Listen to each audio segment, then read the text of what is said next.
Hello from LA. It's a beautiful day. We've left Annapolis and we're on our way to Cebu. More on that in another video.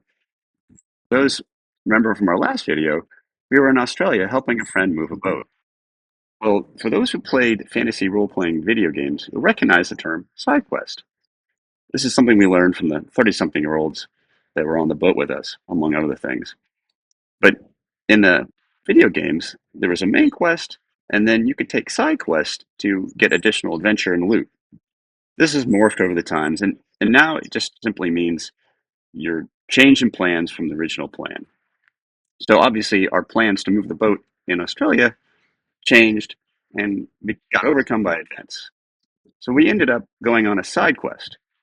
Enjoy. Molly and I returned from Easter just in time to attend a good friend's wedding down and promotion ceremony. Needless to say, we had to dress up for the ceremony. Unfortunately, we were unable to stay for the festivities after the ceremony, as we needed to catch a plane to Australia that same day. The timing was so tight, we had to change from our formal attire to our travel clothes in the parking garage at the airport. Since we have been living out of our Prius since January, we had everything we needed, and we made our flight with time to spare. We flew 6 hours from Baltimore to San Francisco, and then another 14 hours to Brisbane, Australia. We departed on a Monday and arrived on a Wednesday, losing a day as we crossed the international date line. Australia didn't disappoint, though we left Annapolis in the spring and arrived in Australia in the fall. The weather was great and the scenery was outstanding. We met the boat, a 50-foot catamaran, and began preparations for our transit to Palau. The crew thought that since everyone else was getting coffee in the morning, they would give me a matcha tea. It was good, but they failed to tell me it was highly caffeinated. The result was caffeinated Kevin, full of energy and hard to control. The initial plan was to get underway that Friday, but we ran into some delays, and our departure was pushed to the following Wednesday. So we got a day off over the weekend and headed inland to visit Tamborine National Park. Here we are at Tamborine Falls National Park,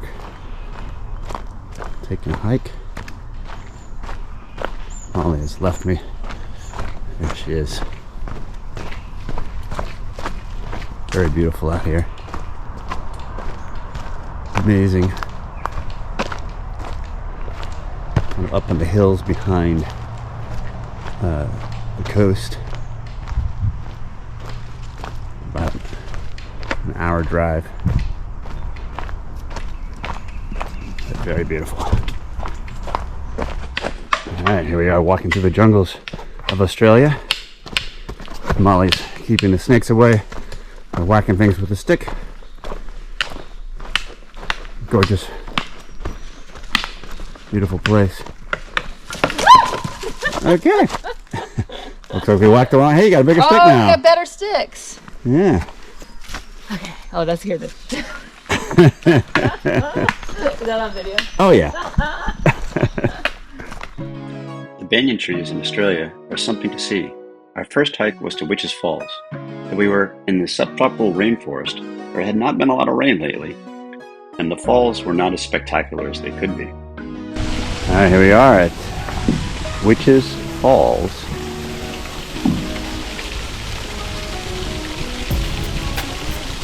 Sit right there.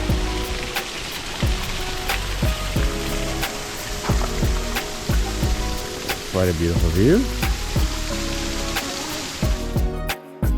Tamborine National Park is quite expansive. We only had time to see a few sites besides Witches Falls, including the Botanical Gardens and Curtis Falls. Alright, a little side quest to Curtis Falls. Hasn't rained for a while, so honestly, quest is we missed the glowworms, which Molly really wanted to see, but we did find Fortitude Brewery. Since our last boat was named Fortitude, we had to stop for a drink. Our Australian friends invited us to a sizzle. A sizzle is a traditional Australian barbecue where they barbecue sausages and onions.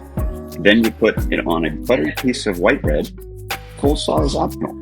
Think of it as an Australian hot dog. It was a great time with friends and last supper before we got underway. After a week of preparations, we departed the pier and were headed out towards the ocean. Along the side of the river, we saw some kangaroos sunning themselves. Kangaroos seem to be like the Australian equivalent of deer. They can be found in populated areas and can be a road hazard. Crossing the bar of the river to get out in the ocean is the most dangerous part of getting underway, but we made it with no issues, and were soon sailing with a double reef main and interstational and 25 to 35 knots of wind, dodging rain squalls on our way north. We then heard a loud bang. It didn't take long for us to figure out what had caused the noise. When a fellow crewman said, "Uh-oh," we all looked up the mast to see the mast track had pulled away from the mast. Our skipper quickly made the decision we had to return to port for repairs. Repairs on the boat were going to take several weeks, and Molly and I would not have enough time to help sail the boat to Palau after the boat was repaired. So we made a side quest. We started in Brisbane for a few days. Brisbane is a very walkable city, and on the Maiwar River. Alright, here we are. Beautiful downtown Brisbane on the river.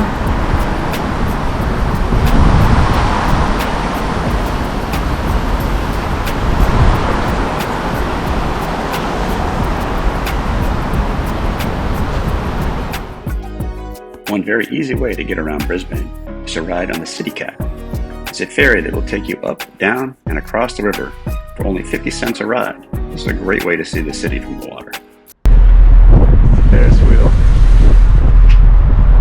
Footbridge goes to the other side of the bank.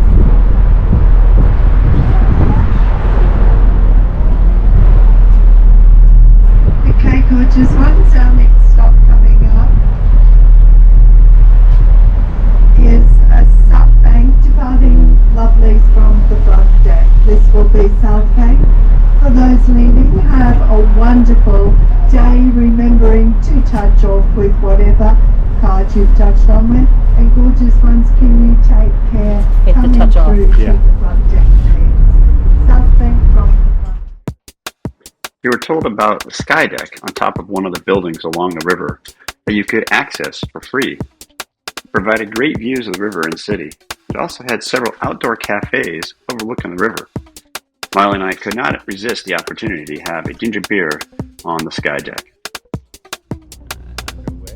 Molly and I think that one of the best, almost free things you can do in Brisbane is take the City Cat at night, up and down the river.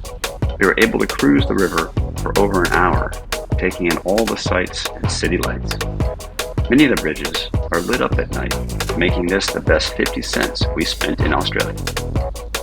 We're flying by that's the Museum of Fine Arts. Walked over that one, our bridge. Couple more bridges did. We didn't get this far.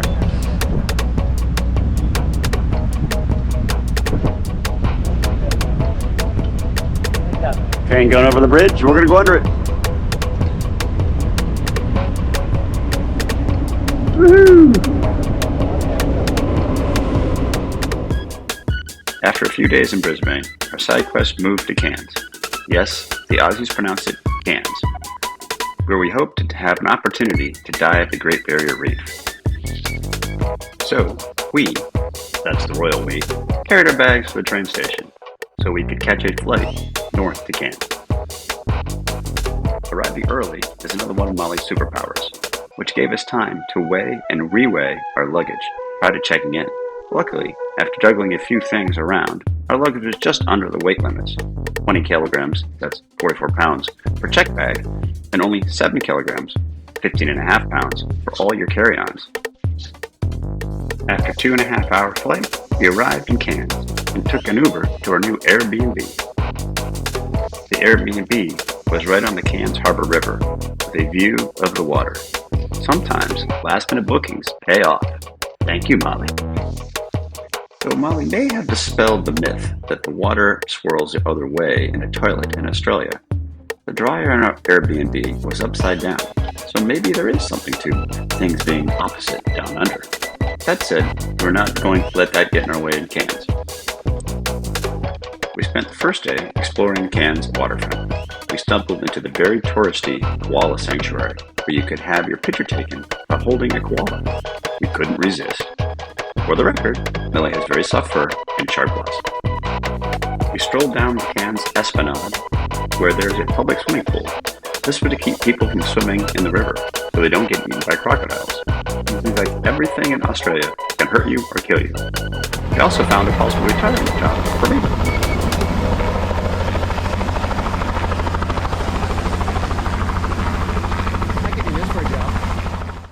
The next day, we planned to hike and snorkel on Fitzroy Island, which was a 45-minute ferry ride from Cairns.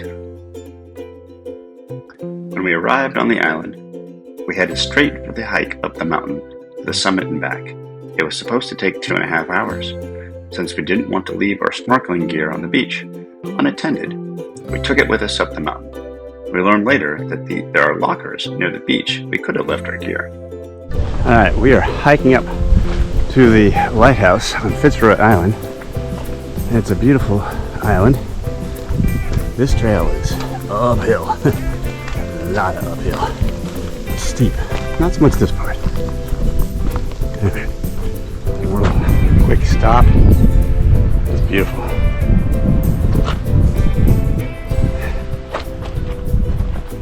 Oh, there's the lighthouse right there. Not that far.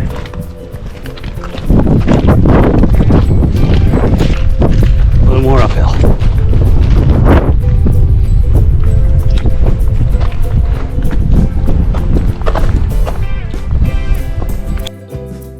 Since I'm behind the camera most of the time, Molly took a picture of me videoing. We made it! The summit! Woo-hoo. Only an hour. And there's the lighthouse down there, by the way. Wow. I got it.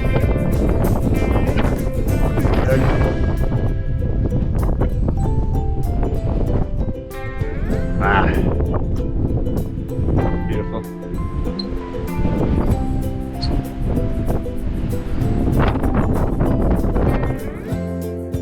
At the summit, Molly and I had our lunch before we started our trek back down the mountain. We're just all the way down. Just as steep as it was coming up.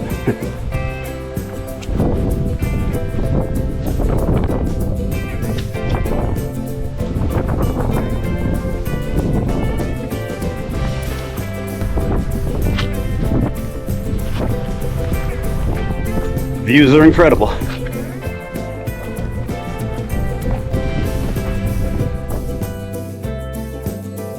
On the way down the mountain, we saw a few of the local parrots. We finally made it back to the beach area and headed to Nudie Beach to go snorkeling. It is Nudie Beach. Not a nude beach though. Snorkeling didn't go so well because the wind had whipped up the waves, so we had a hard time seeing anything in the water. So we headed back to the local restaurant to wait out the rain showers. Let's face it, we were in a rainforest. The following day, Molly and I walked 2.5 miles to the Botanical Gardens in Cairns. They were beautiful and well worth the walk. While at the Botanical Gardens, we discovered tanks. Tanks are old World War II fuel tanks that had been repurposed into an art gallery for local artists. They also stopped by St. Monica's Cathedral and had a chance to see the amazing stained glass window. Stained glass windows pictured creation both on land and at sea.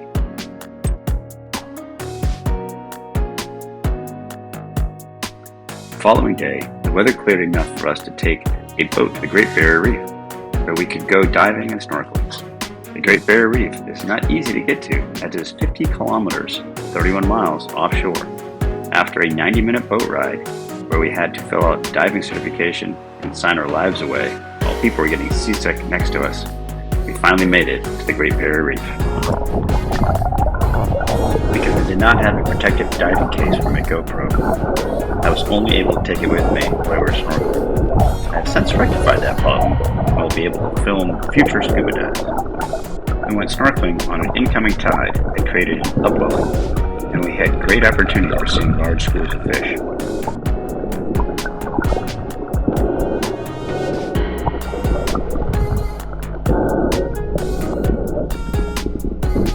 We also happened to run into a great reef shark. Most sharks stay away from humans and are not a problem. This one, however, hung out a little longer than expected, but eventually aesthetically was fun. In the shallows, the coral was vibrant with color and very healthy. It was amazing to see all the different types of corals and sea creatures Barrier Reef had to offer.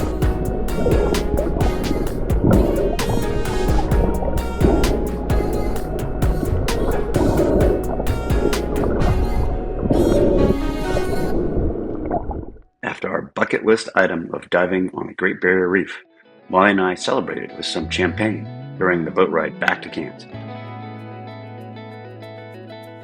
On our last day in Cairns, we woke up to this massive cruise ship about the dock. We knew we didn't have long before thousands of tourists flooded the streets. Yes, I get the irony, as we were tourists too. So we rushed out to the weekend market at Rusty's. Rusty's is an amazing market that is only open on the weekends, where all the local farmers bring their fruits and vegetables, along with other vendors. Molly and I have been trying to save money by shopping and making meals at our Airbnb. I wish Rusty's was open all week. What we could get at the local grocery store was not quite the same. All too soon, Molly and I were headed back to Brisbane to catch our flight back to Annapolis. We spent our last day in Australia at Surfer's Paradise. I got to swim in the ocean while Molly watched my attempts to body surf from the comfort of one of the many local surf clubs. Our last night, actually 4 in the morning, a fire alarm went off in the apartment building where our Airbnb was located. Someone's toaster overheated in the building. Who cooks toast at 4 a.m.? Good news is that we were up early to catch our 26-hour flight back to Baltimore.